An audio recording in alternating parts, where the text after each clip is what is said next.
नमस्कार आदरणीय दर्शकवृन्द, AP news यात्राको यो अर्को एउटा विशेष संवादमा यहाँहरूलाई धेरै स्वागत छ। म रोहित भण्डारी। दर्शकवृन्द, आजको संवादमा हामीसँग हुनुहुन्छ राजनीतिक विश्लेषक उद्धव सिग्देल। प्रधानमन्त्री केपी शर्मा ओलीले संसद विघटन गरेसँगै राजनीतिक वृत्तमा तरङ्ग आएको छ। सिङ्गो देश नै अन्योलग्रस्त अवस्थाबाट गुज्रिरहेको छ कि अब होला के? धेरैको मनमा चासो र चिन्ता यति बेला रहेको छ र अब देश कसरी अगाडि बढ्ला? हामी आजको यो कार्यक्रममा यसैको सरफेरमा केन्द्रित रहेर उहाँसँग कुराकानी गर्दैछौँ। स्वागत छ यहाँलाई। धन्यवाद। आराम हुनुहुन्छ? ठिक छु। यहाँले निकै पहिले नै भन्नुभएको थियो कि प्रधानमन्त्री ओलीले संसद विघटन गर्छन् भनेर यहाँको त्यो विश्लेषण मिल्यो। त्यो आफ्नो त्यति बेलाको त्यो विश्लेषण र अहिलेको परिस्थितिलाई हेरेर प्रारम्भिक टिप्पणी के छ यहाँको? त्यहाँबाट कुराकानी सुरु म सोझो टिप्पणी गर्छु, यो अपेक्षित थियो। पहिलो कुरा त मैले सम्भवतः लाग्छ 9 महिना 10 महिना अगाडि होला यहाँकै संवादमा प्रधानमन्त्री ओलीले संसद विघटन गर्ने, संवैधानिक सङ्कट निम्त्याउने, तत्पश्चात सैनिक मार्फत चाहिँ शासनलाई केही अगाडि लिएर जाने र यो व्यवस्थालाई समूल रूपमा चाहिँ नष्ट गर्ने, मैले यति कुरा भनेको थिएँ। र आज रोहितजी, तपाईँ र म एउटा नयाँ परिवेशमा हामी बहस गरिरहेका छौँ र परिस्थिति त्यही नै हो। आजबाट यो देशमा सङ्घीय लोकतान्त्रिक गणतन्त्रको अवसान भयो। अब यो कता जान्छ भन्ने कुरा भोलिका दिनहरूले निर्क्योल गर्दै गर्छन्, तर समग्र रूपमा देश नयाँ कोर्समा गयो, नयाँ परिवेशमा आयो र कतिपयको चाहिँ टिप्पणीलाई हामीले आधार मानियो भने देश नयाँ युगमा प्रवेश गर्यो। अब जस्तो यो नयाँ युग हो या पुरानो युग हो होइन, त्यसका विषयमा भोलिका दिनमा थप केही भन्दै जान सकिएला। अब जस्तो यति बेलाको अवस्था हेर्दाखेरि चाहिँ अब परिस्थिति कुन ढङ्गले अगाडि बढ्छ, के हुन्छ? सरसर्ती हेर्दाखेरि पहिलो कुरा त के हो भन्दा वैशाखमा चुनाव घोषणा गरिएको छ र देश आजका मितिमा कित्ताकाट सुरु भयो। कित्ताकाट अब कसरी बुझौँ भनेर भन्दा एउटा कित्ताको नेतृत्व प्रधानमन्त्री ओलीले गर्नुभएको छ, अर्को कित्ताको नेतृत्व पुष्पकमल दाहाल प्रचण्डले गर्नुभएको छ। एउटा गणतान्त्रिक कित्ता, अर्को गैर गणतान्त्रिक कित्ता, अर्थात् त्यो लोकतान्त्रिक कित्ता भन्दा पनि फरक पर्दैन। त्यसले गर्दाखेरि कित्ताकाट भएको छ र यो कित्ताकाट कहाँसम्म जान्छ भन्ने कुरा हेर्न मात्रै बाँकी हो। र अब बाँकी रह्यो चुनाव घोषणा गरेको मितिमा चुनाव हुन्छ कि हुँदैन, महत्त्वपूर्ण कुरा त्यो हो। र त्योभन्दा अगाडि अदालतमा चाहिँ रिटहरू परेका छन्, रिटहरू पर्छन्, त्यसमा बहस हुन्छ। तर एउटा कुरा चाहिँ के बुझ्नुपर्छ भन्दा हिजो जुन निर्णय भएर राष्ट्रपतिले संसद विघटन गर्नुभयो, यो एउटा संवैधानिक विषय मात्रै होइन, यो कानुनी विषय मात्रै होइन, यो राजनीतिक विषय हो। त्यसले राजनीतिक विषयलाई पनि अब अदालतले कानुनी विषयको रूपमा मात्रै ट्रिटमेन्ट गर्यो भने त्यो पनि अर्को एउटा विडम्बनापूर्ण हुनेछ। यसर्थ प्रधानमन्त्रीले झन्डै 2/3 को प्रधानमन्त्रीले मलाई संसदले काम गर्न दिएन, मलाई चाहिँ अब पार्टीको त कुरा यहाँ नगरौँ, संसदले काम गर्न दिएन, यसर्थ म फ्रेस म्यान्डेटमा जान्छु भन्दा त्यो प्रजातान्त्रिक व्यवस्थामा, विशेष गरेर संसदीय प्रजातन्त्रमा त्यो स्वाभाविक कुरा हो। र त्यो स्वाभाविक कुरा र स्वाभाविक घटनाक्रम अनुसार चाहिँ प्रधानमन्त्रीको चाहिँ यो निर्णय हो। र अब हेरौँ भोलि अदालतले वैकल्पिक सरकार बन्ने स्थितिसम्म चाहिँ संसद विघटन गर्न पाइँदैन भनेर व्याख्या गरेर भोलि हाउसको रिइन्स्टेट पनि हुनसक्छ। तर अहिले सरसर्ती हेर्दाखेरि हाउसको रिइन्स्टेट भन्दा नि प्रधानमन्त्रीले वैशाखमा चुनाव गर्ने भनेर भन्नुभएको छ र सम्भवतः यो राजनीतिक मुद्दा भएको कारणले गर्दाखेरि अदालतले पनि त्यति धेरै टिप्पणी नगरिहाल्ला र यो वैशाखमा चुनावतिर चाहिँ जाने एक खालको वातावरण बन्छ। तर वैशाखमा चुनाव गर्नलाई त्यो घोषणा गरिएको होइन। चुनावका लागि होइन, तर एक हिसाबले भन्नु भने अब त्यो प्रक्रिया चाहिँ फरक उद्देश्यका लागि त्यो प्रक्रिया सुरु भयो भन्ने यहाँको भनाइ। एक्ज्याक्टली। अब जस्तो यहाँले अघि भन्नुभएको थियो कि त्यो गैर गणतान्त्रिक कित्ताको नेतृत्व प्रधानमन्त्री ओलीले गर्नुभएको छ र गणतान्त्रिक कित्ताको नेतृत्व प्रचण्डले भनेर जो भन्नुभयो नि, गैर गणतान्त्रिक कित्ता भनेको चाहिँ प्रश्नसँग भन्दा त्यो अहिले केही समय अगाडि राज संस्था पक्षधरहरूका प्रदर्शनहरू पनि भए सडकमा होइन, त्यो कित्ताको नेतृत्व भनेर भन्न खोज्नु भएको हो तपाईँले कि के? त्यति मात्रै होइन। गैर गणतान्त्रिक भनेको संवैधानिक राज संस्था सहितको बहुदलीय प्रजातन्त्रवादीवाला कित्ता। अर्थात् 2047 सालको संविधानलाई चाहिँ जुनले मान्छन् आजका मितिमा पनि जुनले मान्छन् त्यसको नेतृत्व चाहिँ प्रधानमन्त्री ओलीले गर्नु खोज्नु भएको हो, मेरो भनाइ त्यो हो। र आज तपाईँले हेर्नु न यो घटनाक्रमहरूलाई, हिजो तपाईँको संसद विघटन भइसकेपछि र त्यसपछि गएर चाहिँ जुन संवैधानिक नियुक्तिहरू बाहिर आए नि, त्यो बाहिर आउँदाखेरि केपी ओली एक्लैले त गर्नुभएको रहेछ नि। यो त प्रतिपक्षको सहयोगमा, प्रतिपक्षको ग्रिन सिग्नलमा, प्रतिपक्षको पूर्ण रूपमा सहयोगमा प्रधानमन्त्री ओलीले गर्नुभएको रहेछ।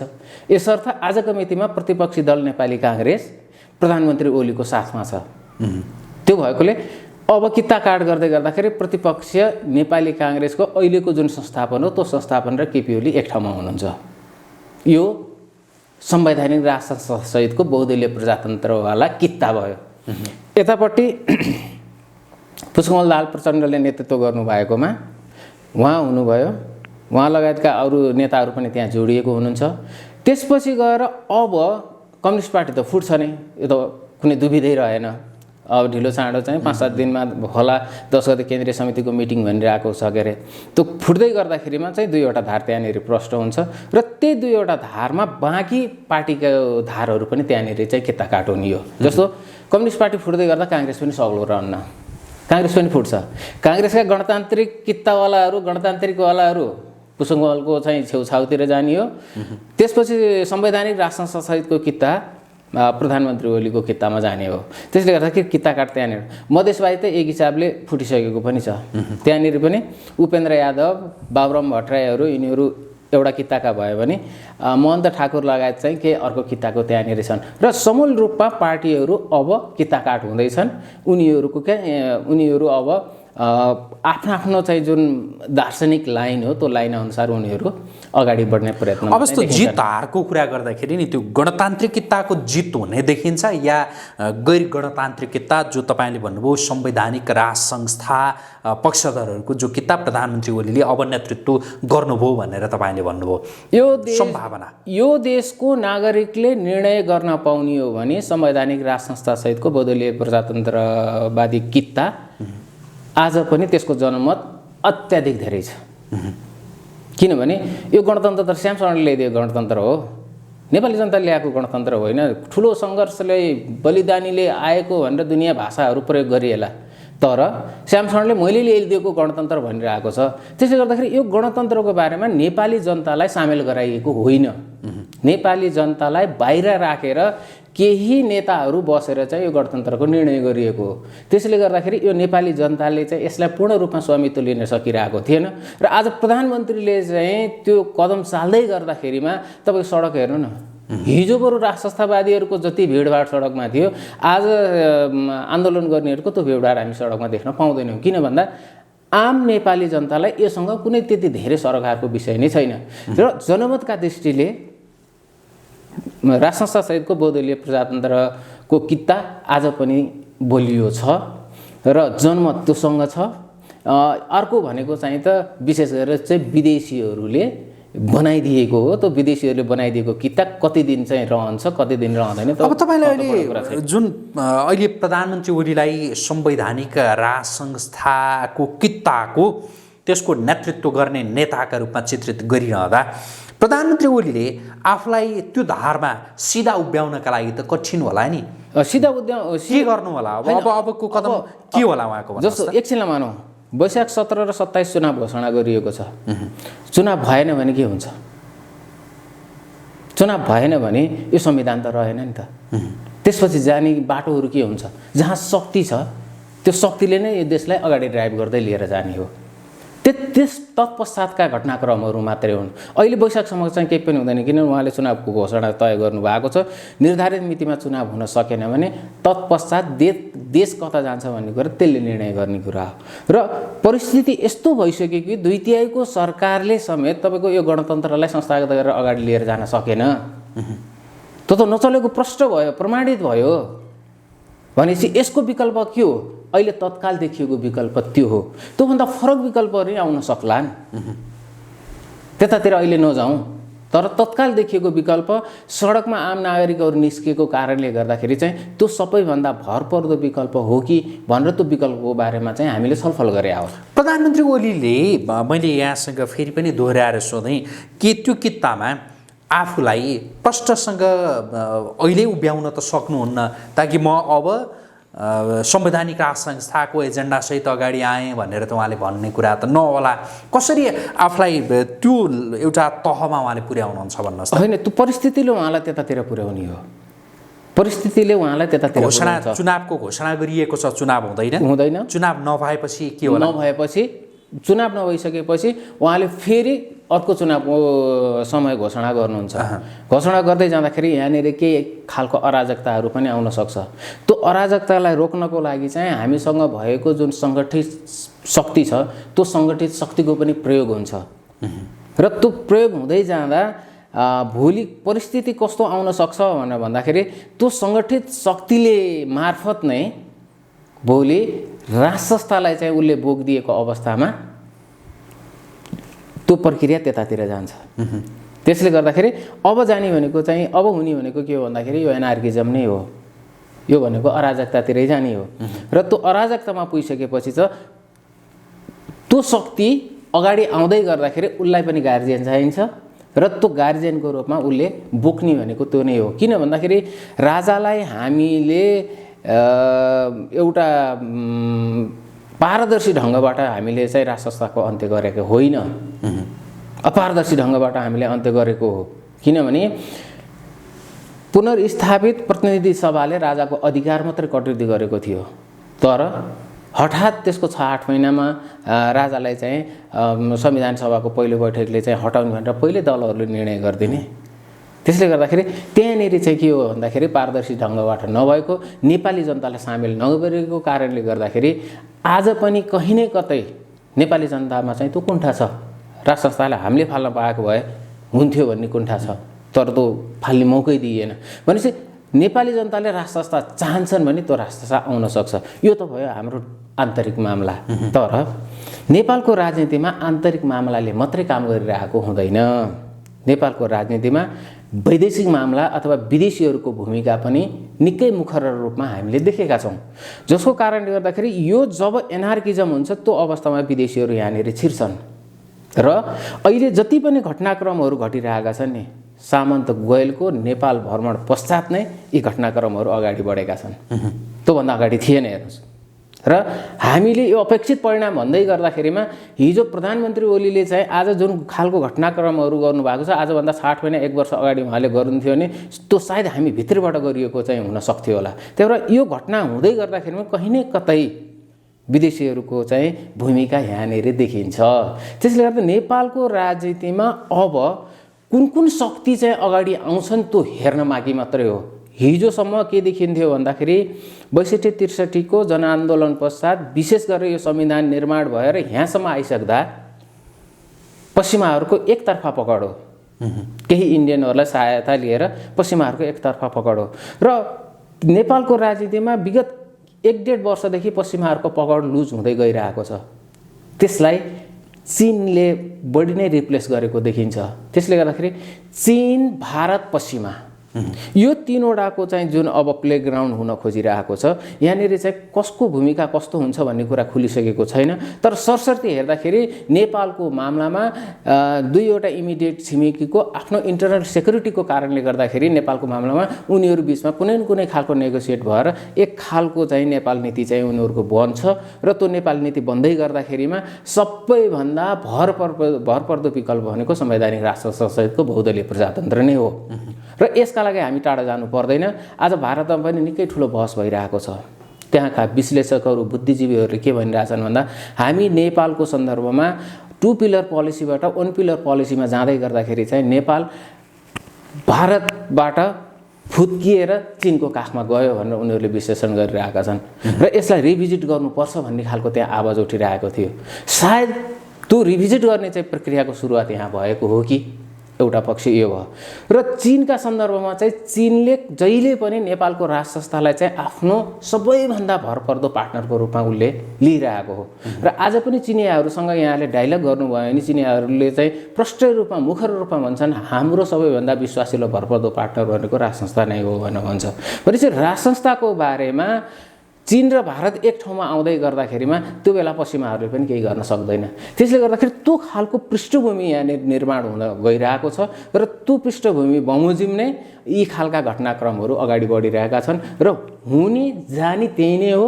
होइन भने पश्चिमाहरूको चाहिँ यहाँ अझै चल्यो भने प्रधानमन्त्री ओलीले चुनाव गराउन सक्नुहुन्न र नसकिसकेपछि चाहिँ हिजोको खिलराज मोडेल चाहिँ एकचोटि यहाँ प्रयोग हुन पनि सक्छ। त्यो भनेको प्रधान न्यायाधीशलाई फेरि प्रधानमन्त्री बनाउने सम्भावना, अन्तरिम सरकारको मन्त्री परिषदको अध्यक्ष बनाएर फेरि चुनावी सरकार बनाउने त्यो सम्भावना बलियो छ।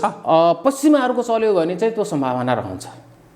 जसरी खिलराज रेग्मी प्रधान न्यायाधीश हुँदा हुँदै मन्त्री परिषदको अध्यक्ष हुनुभयो, चोलेन्द्र शमशेर जबरा पनि पश्चिमाहरूको चल्यो भने चाहिँ पश्चिमाहरूले गर्ने त्यही नै हो, प्रधान न्यायाधीश नै मन्त्री परिषद अध्यक्ष हुने र लोकतान्त्रिक यो गणतान्त्रिक धारलाई मजबुत बनाउने एउटा पाटो त्यहाँनिर छ। अर्को पाटो भनेको के हो भन्दाखेरि प्रधानमन्त्री ओलीले यसरी नै अगाडि लिएर जाने, संवैधानिक सङ्कट निम्त्याउने, संविधान समूल रूपमा चाहिँ सकाउने, तत्पश्चातको नयाँ परिस्थितिमा चाहिँ नयाँ खालको वातावरण निर्माण गरेर संवैधानिक राष्ट्र सहितको बहुदलीय प्रजातन्त्रको अभ्यासतिर जाने।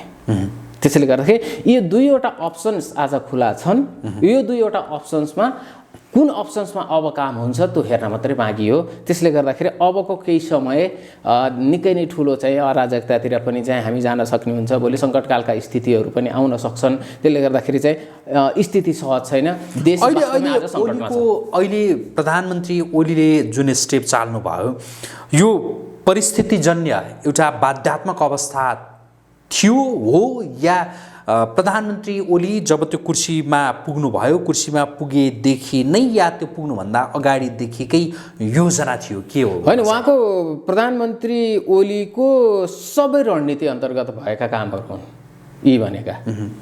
हिजो जुन गठबन्धन गरियो त्यो गठबन्धनमा ओलीजी अनेस्ट हुनुहुन्न थियो, पार्टी एकता गरियो त्यसमा ओलीजी अनेस्ट हुनुहुन्न थियो र त्यति मात्रै होइन, हरेक घटनाक्रमहरूलाई हरेक चाहिँ पोलिटिकल इभेन्टलाई प्रधानमन्त्री ओलीले दाउपेचको रूपमा लिनुभएको हो र उहाँलाई एउटा के भ्रम छ भन्दा म नै सबैभन्दा लोकप्रिय हो, म नै सबैभन्दा जान्ने हो, म नै सर्वेसर्वा हो भन्ने खालको चाहिँ जुन एउटा भ्रम छ त्यो भ्रमले पनि कहीँ न कतै उहाँलाई चाहिँ त्यो काम गरिरहेको छ। र एउटा कुरा के देखिन्छ प्रधानमन्त्री ओलीको चाहिँ सबैभन्दा सकारात्मक उहाँ उहाँले डिटर्मिनेसन गर्नुभयो भने गर्नुभयो, उहाँ अगाडि बढ्नुहुन्छ, उहाँ ब्याक हुनुहुन्न। त्यसले गर्दाखेरि त्यो कारणले गर्दाखेरि पनि यो खालको चाहिँ परिस्थिति निर्माण भएको र प्रधानमन्त्री ओली यो व्यवस्थाप्रति त्यति धेरै सन्तुष्ट व्यक्ति होइन। विभिन्न बाध्यताका कारणले परिस्थितिजन्य चाहिँ कारणहरूले गर्दाखेरि उहाँले यसलाई स्वीकार गर्दै यही भित्रबाट प्राइम मिनिस्टर हुँदै यहाँसम्म आउनु भएको हो। होइन भने उहाँका चाहिँ हिजोका अभिव्यक्तिहरूलाई यहाँले स्मरण गर्नुभयो भने पनि यो व्यवस्थाका चाहिँ चाहे गणतन्त्रका कुरा गरौँ चाहे सङ्घीयताका कुरा गरौँ यो प्रति उहाँको कुनै किसिमको चासो होइन, कुनै किसिमको चाहिँ उहाँलाई विश्वास होइन र यो व्यवस्थालाई वास्तवमा चाहिँ आज नेपाली जनताले पनि एउटा बोझको रूपमा हेरेको कारणले गर्दाखेरि उहाँले यसलाई भत्काउँदै गर्दाखेरि चाहिँ आम नागरिकहरुमा एक खालको खुसी चाहिँ नहुनु, एक खालको सन्तुष्टि पनि चाहिँ आज प्राप्त भएको यो बोझिलो व्यवस्था बोक्न सकिँदैन भन्ने खालको। तपाईको उठेको रेभेन्यूको 83% तपाईले गएर मन्त्री कर्मचारी र चाहिँ सभासदहरु पाल्न खर्च गर्नुहुन्छ भने यो देशको विकास हुन्छ? त्यसै कारण यो व्यवस्था भने त हामीलाई निकै नै बोजिलो भइसकेको थियो। त्यो बोझबाट मुक्त गर्नको लागि प्रधानमन्त्री चाहिँ अगाडि बढ्नु भएको छ। यसमा आम नेपाली नागरिकले कहीँ कतै अपोज गरेको छैन।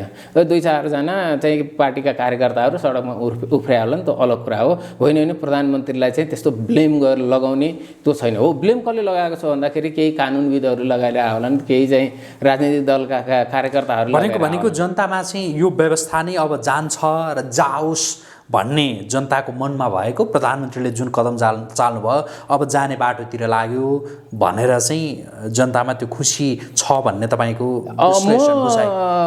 एक हप्ता अगाडि म 2-3वटा जिल्लामा गएको थिएँ। जिल्लामा जाँदाखेरि त्यहाँनिर लेम एन्ड पिपलहरूसँग डायलग भयो। डायलग हुँदाखेरि त हिजो त एउटा राजा थियो, ठिकै थियो। आज त 100औं राजा भयो, यो राजा पाल्नै नसकिने भयो। जवाफै यही थियो पिपुलको, पाल्नै नसकिने भयो। यो धेरै राजा पाल्दा पाल्दा हामीले त निकै नै दुःख पायौँ, हाम्रो त सबै कुरा सकिने भयो। पिपुलले दिएको एउटा लेमेनले भनेको कुरा भनेपछि पिपुलमा कस्तो खालको चाहिँ मनोविज्ञान बसेको रहेछ। यहाँ शासन गर्नेहरूलाई यी राजनीतिक दलका शीर्ष नेताहरू त अब त्यो संवादबाट त धेरै टाढा भइसक्यो, उनीहरूलाई थाहा छैन। तर पिपुलमा आज निराशा छैन, बरु आश जागेको छ। अब बरु नयाँ कुनै किसिमको एउटा छरितो सानो राम्रो यो देशलाई अगाडि लिएर जाने व्यवस्था आउन सक्छ कि भन्ने एउटा होप चाहिँ पक्कै पनि जागेको छ आजको यो हिजोको यो घटनाले। अब यहाँले यसो भनिरहँदा जस्तो प्रधानमन्त्री ओली साँच्चै उहाँको भित्री मनमा नै राज संस्था पुनर्स्थापना गर्ने, संवैधानिक राज संस्था को त्यो विषयले चाहिँ जरो गाडेर बसिरहेछ भने यी पछिल्ला घटनाक्रममा कहीँ कतै पूर्व राजा ज्ञानेन्द्र शाह र प्रधानमन्त्री ओलीका बीचमा साँठगाँठ भएको हुन सक्छ या सक्दैन? कुनै खालका औपचारिक या अनौपचारिक कुराकानी? यस्तो साँठगाँठ भन्दा पनि पूर्व राजावादीहरूको भर्सनहरू सुन्दाखेरि प्रधानमन्त्री ओलीजीले कुनै पनि चाहिँ एक्सन लिँदै गर्दाखेरिमा चाहिँ जुन खालको स्वागत चाहिँ त्यहाँबाट गरिएको छ त्यसबाट मात्रै हामीले अनुमान गर्न सक्छौँ। तर साँठगाँठ भइसकेको छ भन्ने कुराहरूमा त मलाई त्यति भयो जस्तो लाग्दैन। तर एउटा कुरा के हो भन्दाखेरि राष्ट्रपतिजीसँग राजाको जुन खालको आवत जावत, जुन खालको सम्बन्ध सम्पर्क छ त्यसले कहीँ न कतै चाहिँ यो काम चाहिँ गरेको हुनसक्छ। एउटा त्यो र केही चाहिँ सूचना मैले प्राप्त गरेको थिएँ, काङ्ग्रेसभित्रको संवैधानिक राज संस्थासहित बहुदलीय प्रजातन्त्रको चाहिँ जसले त्यसको पार्टीभित्र नेतृत्व गरे हुन्छ नि, उनीहरूले चाहिँ फ्रिक्वेन्टली चाहिँ दरबारमा भिजिट गरेको चाहिँ त्यो हामीलाई सूचना चाहिँ छ। फ्रिक्वेन्टली दरबारमा भिजिट गर्ने र यो गणतान्त्रिक व्यवस्थालाई अगाडि लिएर जान सकिएन। त्यसले गर्दाखेरि काङ्ग्रेसले पनि अबको चाहिँ महाधिवेशनसम्म यी कुराहरूलाई रिभिजिट गर्छ भन्ने खालको दरबारमा चाहिँ संवाद भएको भन्ने कुरा चाहिँ त्यो हामीले त्यो चाहिँ थाहा पाएको हो। फ्रिक्वेन्टली चाहिँ हामी त्यो भेटघाट भइरहेको छ, त्यो भेटघाट भइरहेको कुरा चाहिँ हामीलाई थाहा छ। तर प्रधानमन्त्री ओली डाइरेक्ट उहाँसँग नभए पनि उहाँका दूतहरू मार्फत चाहिँ यी खालका चाहिँ कुराहरू पनि भइरहेका छन्। र एउटा कुरा के निश्चित हो, प्रधानमन्त्रीजीले चाहिँ ठानेको निश्चितता के हो भने यो महँगो गणतान्त्रिक व्यवस्थालाई चलाउन सकिँदैन भन्ने कुरामा उहाँ पूर्ण रूपमा चाहिँ कन्भिन्स हो। त्यो भएको कारणले गर्दाखेरि डाइरेक्ट नसकिँदा पनि इन्डाइरेक्ट रूपमा भोलि परिस्थितिले त्यस्तो खालको चाहिँ स्थिति निर्माण गरेर अगाडि जाने स्थिति चाहिँ सिर्जना भएको त्यो साँठगाँठ चाहिँ हुन सक्छ। तर प्रत्यक्ष प्रमाण नभइसकेको कारणले गर्दाखेरि त्यो कुरा चाहिँ मलाई भन्न अलिक साह्रो। अब सम्मुखमा सङ्कटकाल भनेर पनि कतिपयले त्यो अनुमान गरिरहेछन्, त्यो सम्भावना छ कि छैन? होइन, सङ्कटकाल त भोलि चुनाव भएन भने र अराजकता व्यापक रूपमा गयो भने त सङ्कटकाल त स्वाभाविक हो नि। त्योभन्दा अगाडि चाहिँ त्योभन्दा अगाडि त हुँदैन। वैशाख यता सङ्कटकाल लाग्दैन? वैशाख यता सङ्कटकाल लाग्दैन, सम्भावना देखिँदैन। वैशाख पछि त्यसलाई नकार्न सकिन्न, त्यसलाई नकार्न सकिँदैन। वैशाख पछि त तपाईँको के हुन्छ भन्दा चुनाव नभइसकेको अवस्थामा भोलि त देश त झन् ठुलो अन्यलतामा जाने भयो नि त। अहिलेसम्म त हामी चुनावलाई भनेर भन्न सक्छौँ नि, तत्पश्चात चुनाव भएन भने धेरै ठुलो अन्यलतामा जान सक्ने भएको कारणले सङ्कटकाल तत्पश्चातको मात्रै कुरा हो।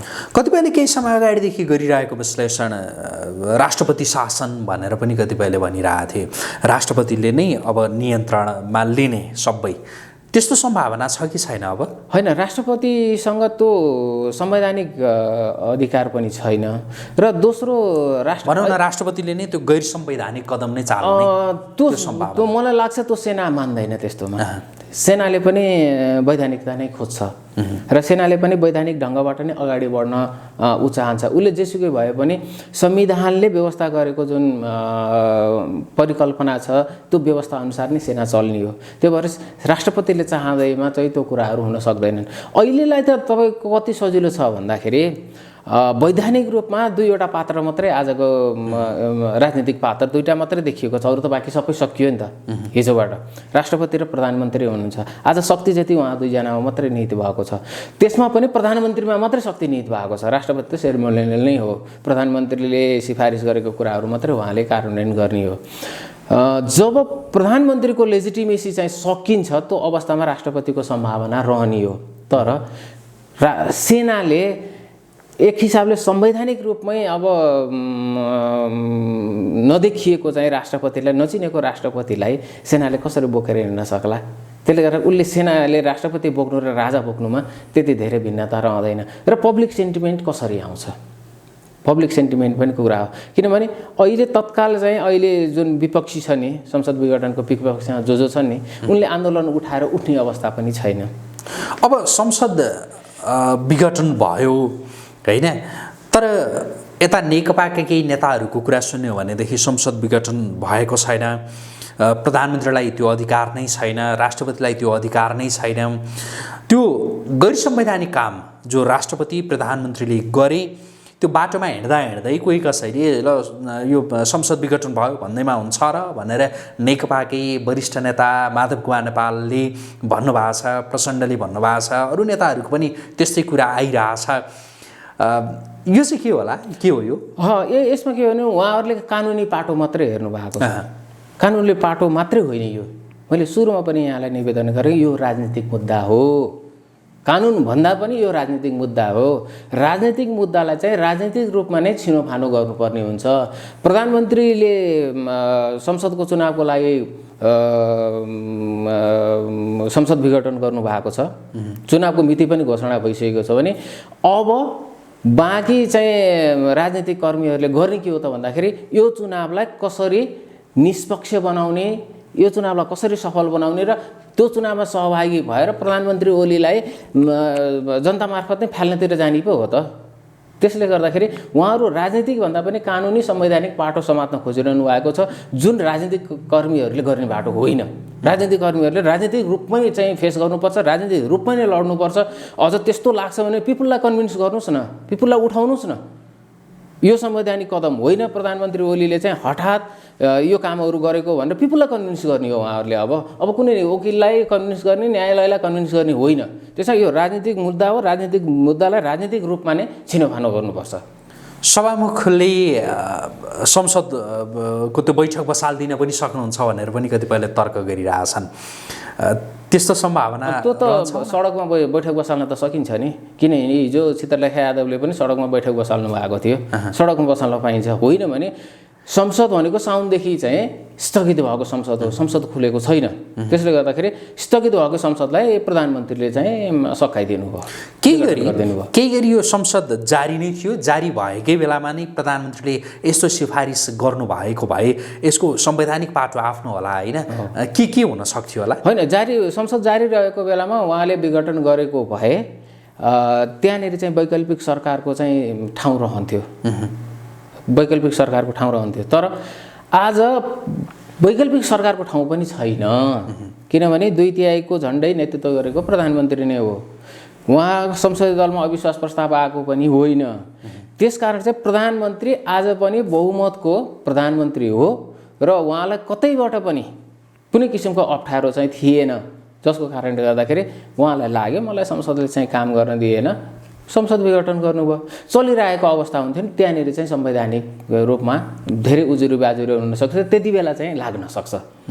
तर अहिले संसद नभएको बेलामा चाहिँ लाग्ने भन्ने कुराहरू हुँदैन। अहिले सडकमा संसदको बैठक बस्न सक्ला होइन?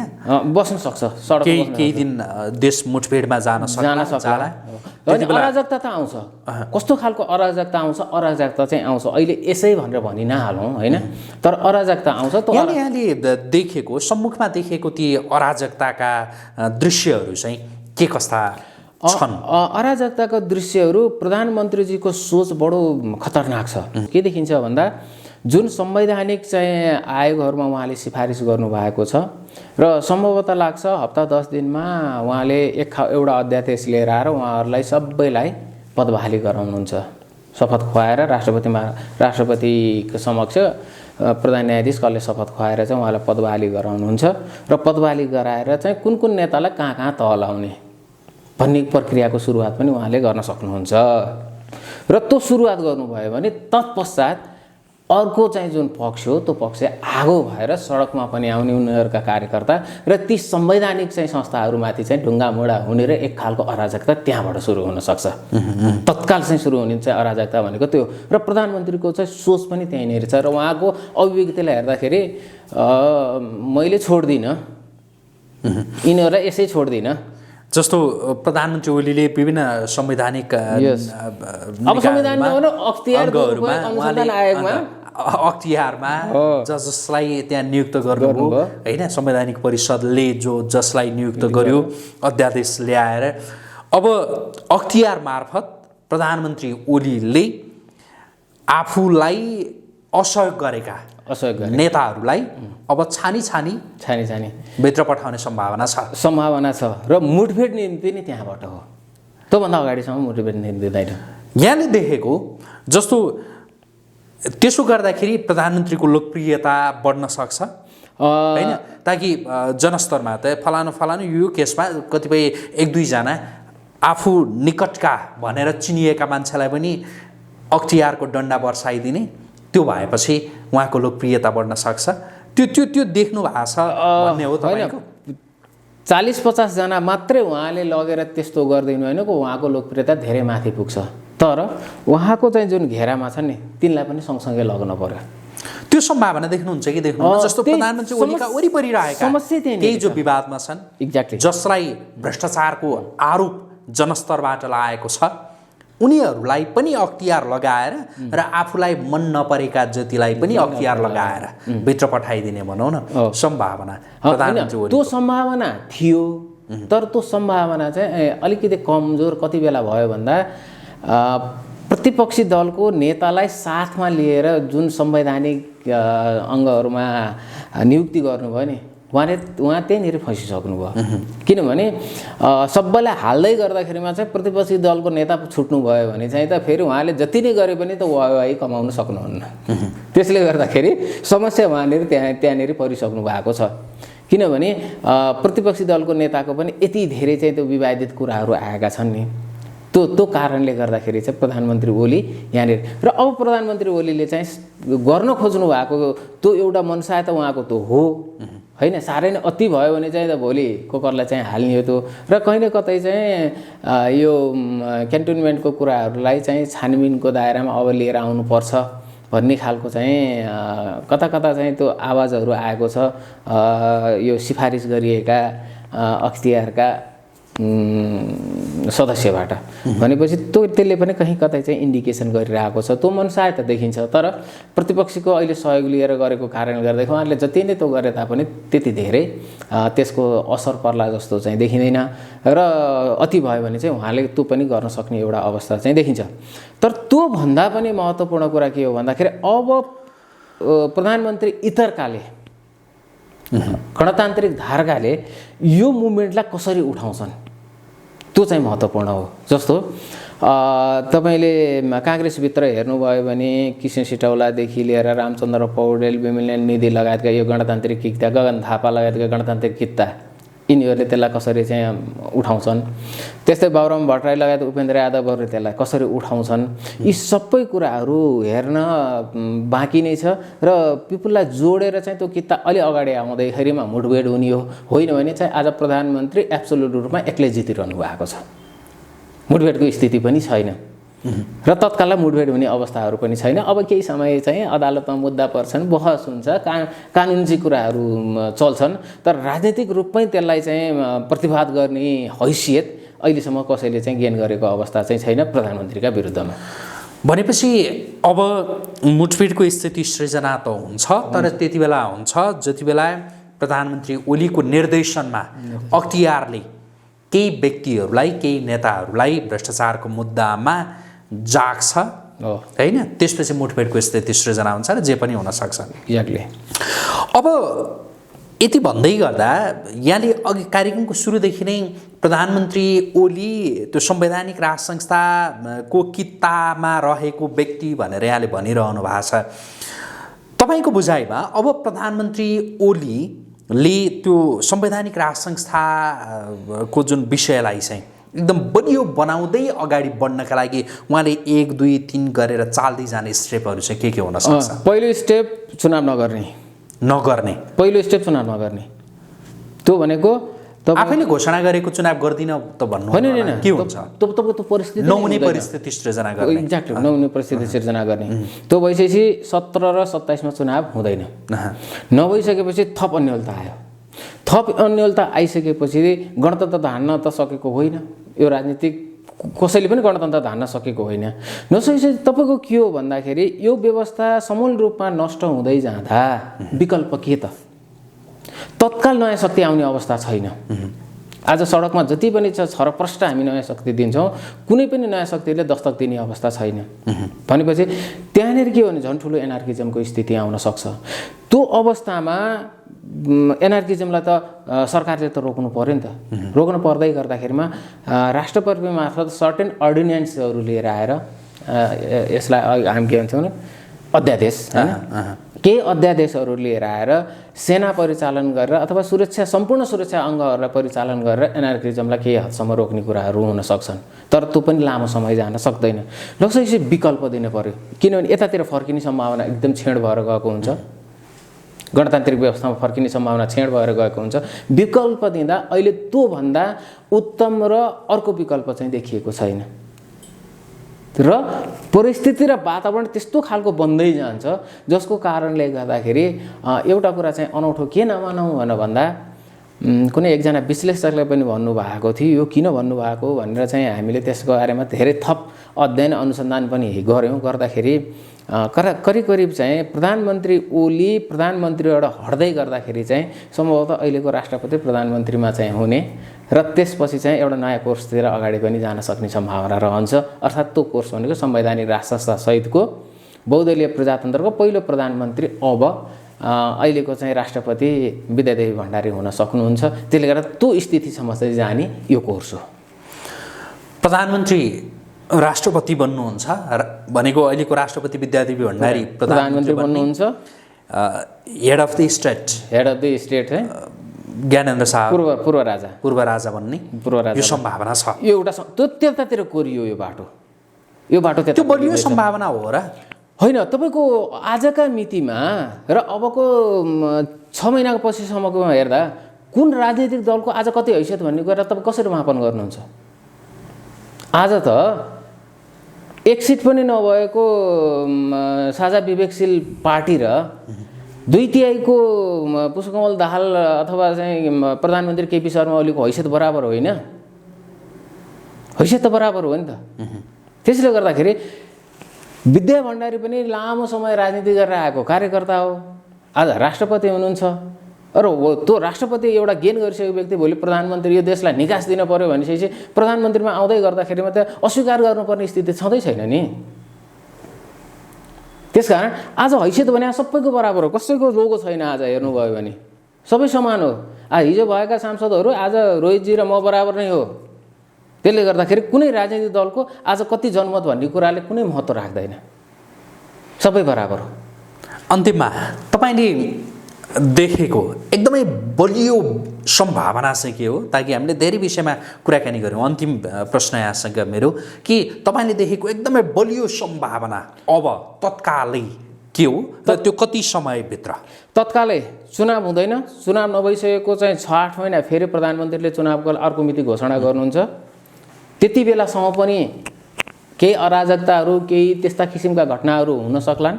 अब मानौँ आगामी मङ्सिरसम्म चाहिँ प्रधानमन्त्री ओली आफ्नो कुर्सीमा आसीन भइरहनुहुन्छ, आगामी मङ्सिरसम्म, र तत्पश्चात उहाँले पनि थेक्न सक्नुहुन्न। थेक्न नसकेपछि त्यसको विकल्प के भन्दा यता फर्किने कुरा आएन। जाने भनेको चाहिँ अन्ततगत 2047 सालको संविधानमा संशोधन गरेर समावेशितालाई त्यहाँनिर राख्ने। अहिलेको चाहिँ यो भिडम भड्कम स्थानीय निकायलाई चाहिँ कसरी डिसेन्ट्रलाइज चुस्त दुरुस्त बनाउने 2-3वटा कुरा त्यसमा संशोधन गरेर चाहिँ अगाडि बढ्ने हो र पुग्ने भनेको त्यहाँनिर हो। हुन्छ, आजका लागि कुराकानी यति गरौँ। जुन समय दिनुभयो यसका लागि यहाँलाई धेरै धन्यवाद। यो जुन मौका दिनुभयो नयाँ परिवेशमा, यसका लागि चाहिँ यहाँलाई पनि धन्यवाद। हस्, आदरणीय दर्शकवृन्द, हामी कुराकानी गर्दै थियौँ राजनैतिक विश्लेषक उद्धव सिग्देलसँग। उहाँसँगको यो कुराकानीसँगै एपी न्युज यात्राको विशेष संवाद अहिलेका लागि यहीँ सकिन्छ। एपी न्युज यात्रा सँगै रहनुहोला। नमस्कार।